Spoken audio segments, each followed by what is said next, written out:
षोडशी महिमा पूजा अर्चना विधि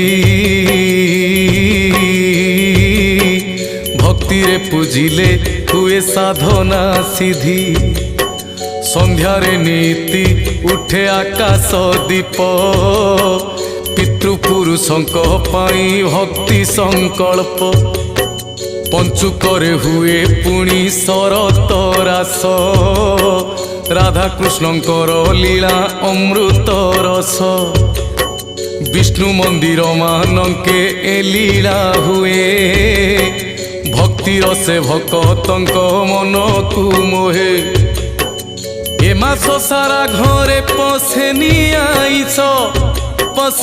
आईस सुआदिया लागे भारी अन्न विष।